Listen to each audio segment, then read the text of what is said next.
Hey, what's up everybody? Thanks for watching. For today's video, it's gonna be a little bit different. I've gotten so many requests about the CNC machine. They wanna know what my thoughts are on this particular CNC because there's a lot out there. How I like it, is it easy to learn, easy to use, how is it for props? That's what we're gonna get into today.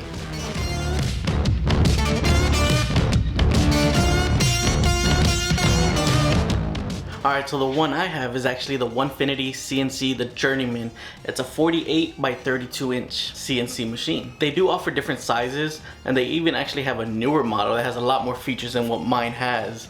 I believe I paid somewhere around like $2,700, $2,800 for mine. They do have a sale sometime every once in a while. I've seen it down to like $2,500. I'll try to put some images of the one I got in here. Now I did add a bunch of extras like a water-cooled spindle. You really don't need it. You can use it with a basic router, but I went for the upgrade.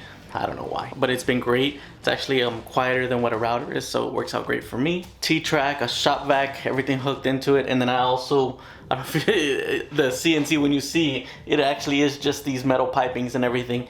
I built this thing separate and probably was, I don't know, with the material and everything, probably around $1,000. So all in, the CNC is maybe $2,500, $2,700.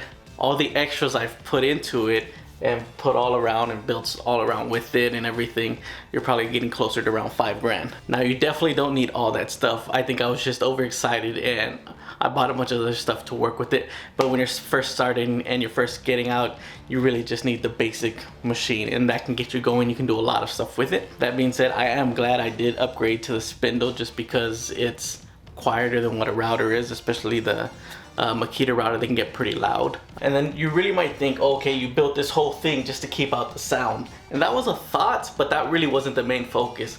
Really, the main focus is dust control. So with a CNC, you will be creating a lot of dust. It's not like a laser. There's gonna be dust everywhere, and that annoys me. So I knew when I got a CNC, this was really the main thing I wanted, is mainly just the enclosure. And so it's done great for dust control. Literally, it's in there, and sometimes I won't even have the shop vac on.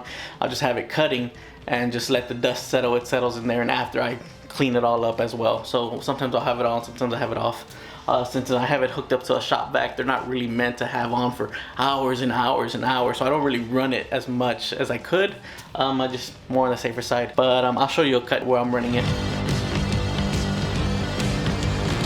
A lot of the extra supplies that I'm talking about that I did get, they're actually from pwncnc. That spindle is from pwncnc. I got a lot of my extra stuff I got was from pwncnc. It definitely is a great company. They've had great products, and definitely glad I upgraded to a lot of the stuff I got from them. So do you really have to have any experience when you get a CNC machine?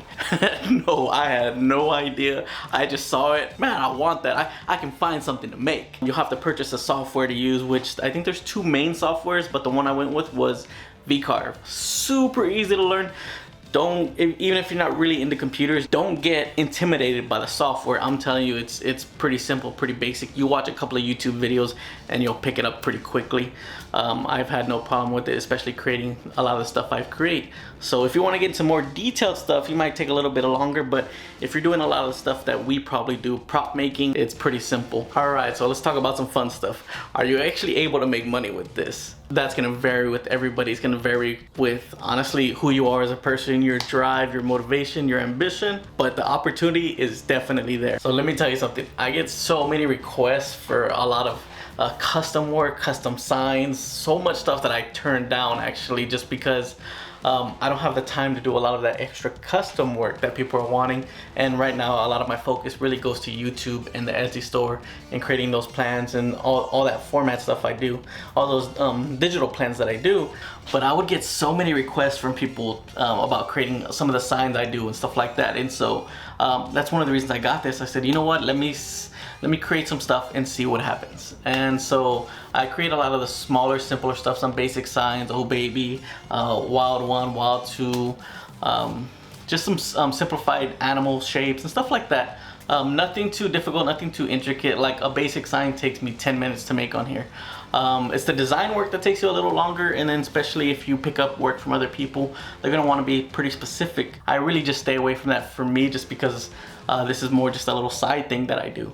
So I'm definitely blessed from all the people who definitely do choose to order stuff from me. I definitely appreciate it, helps support everything we do here. With that being said, if you started and you have your own prop making stuff, or maybe you already have your own business, or you're just starting, CNC makes things a lot faster, a lot easier to replicate stuff. If you're starting to do a lot more custom work, I'm telling you right now, the prop business is exploding with work. So if that's something you wanted to get into, CNC is perfect for that, because a lot of it's replicatable, especially if you're doing marquees. This thing will cut out a number in only a couple of minutes, and then you're just putting the sides together. I get my design, put it on V-carve, kind of make sure I know where the router bit's gonna go inside versus outside, and just put it to cut. Super simple. Once you do a couple of these things and you kind of play around with it, you kind of understand the concept of what this is able to do. Super easy to learn. So when we talk about numbers, you're also thinking like, well, how much can you make? It really, that's up to you and what you're gonna set your prices at. If you look all over online, you're gonna see everybody pricing crazy to low, crazy to high, in the medium. You're never gonna satisfy someone with your pricing. You just gotta make sure you're satisfied with it. And just for an example, so that old baby that I cut right now, that was a 26-inch old baby sign. It's from birch. If you start getting your birch from like a lumber store, it's gonna be a little cheaper. The wood, it probably cost me maybe $6 or somewhere around there. Shipping's anywhere 10 to 12 bucks. Depending on size. So you're at 15, probably packaging and everything, just round that up to 20, 22, something like that. Those signs I sell for about 50 bucks, I believe. So I usually try to go for like above 50% of whatever I'm selling. I don't ever want to lose money making stuff, because it does take time, takes time away from your family, takes time away from doing other things that you could be doing. So you don't want to lose money whenever you're making things, but you don't want to overprice something where it's not really attainable for people to be purchasing. And so some people may say that's too much, it's not enough, and that's really, it's a personal preference for whatever's good for you and what you feel your time is worth. Some people may say that's too much, that sign took 10 minutes. So again, that it's really just whatever your time's worth, whatever your machine's worth, because we put money into it. So you got to remember, you paid for the machine, so that machine does have to make you money. So if we paid $2,500 for, if you're just doing just the machine by itself, not all the upgrades that I went crazy with, then $2,500 I think I started putting some stuff online maybe 4 or 5 months ago. Some weeks it's usually anywhere between 1 to 5 sales. It can change drastically. I can get like 5 sales in a day, and I'm like, now that's CNC day, and I know I gotta prepare it all. Some days nothing. Some days I'll go a week and I won't even have an order, which is okay. It's a small business, I'm still growing it. But then when we break down sales, I think I've done close to 3,500 in these last couple of months. Really, this is not my full-time gig. This is just something I do on the side. 3,500 in sales. That's getting close to almost paying what this thing was off just the machine by itself. And again, I'm telling you, I'm turning down. There's just a lot of work. People message me all the time. If you put your products out there and you're showing, you make an Instagram page or a Facebook page and you show what you can do, I know you're gonna get sales. The industry right now is just growing so much. So if you look, 25, I think almost 3,500 in sales. I got an order that I'm putting out today that I'm gonna show you. It's the old baby sign. Someone ordered that, $50. It's coming out to what, less than 25 bucks to make and ship and get out. 10 minutes to cut is pretty simple, and I do get a lot of those orders. If I took time and I made more designs like happy birthday and started doing it, I would definitely pick up a lot more in orders.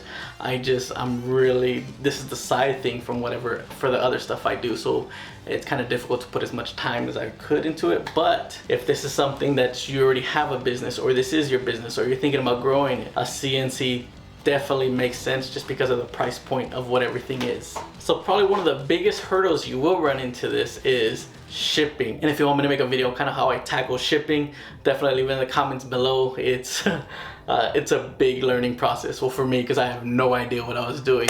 If you want any of that, let me know and I'll try to make a video covering that topic as well. So you may be thinking like, well, what are the downsides? The CNC is doing pretty well.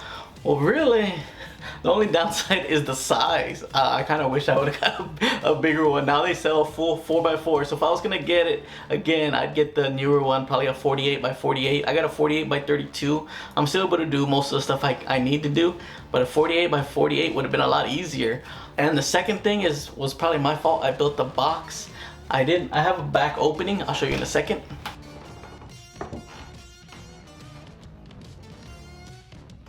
So the reason I created that back opening from here is for maintenance. I do maintenance about twice a week on this. It's not hard, it takes about 30 minutes. Just cleaning, kind of oiling everything back up. But if that lip that I made, if I made it lower, I could actually do some tiling projects, meaning like I could do longer than the 32 inches.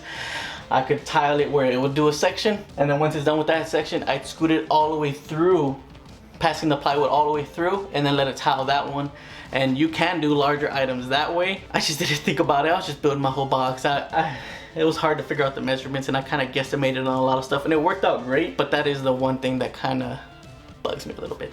So this OneFinity CNC is actually really popular. That's the other thing I like about this. So it actually has so many videos online for helpful tips. A lot of other people have created a bunch of content around this. So if you have any questions, there's always resources to help out with. Really, it's kind of a plug and play, especially since I got my spindle and everything hooked up from pwncnc. The software, learning the bits was probably the only thing that took a little bit of time, but I'm definitely glad I made this purchase. I would definitely purchase again, just a bigger one. If you have any questions for me about the CNC, I'm not a CNC expert. I just kind of figured out, I'm literally just probably someone just like you, like, oh, that looks like a cool machine. Would I be able to do anything with it? And I got it. So, and I'm able to do some pretty cool things with it. So if you have any questions, I'll try my best to kind of answer anything below. If not, you can message me as well. So if you have a prop making business, or you're just starting out, or that's something to look into, definitely the CNC has definitely been worth everything that I've put into it. Hopefully this kind of answered a lot of the questions I've been getting. If you have any more, just let me know. Thanks for watching, and I'll see you on the next one.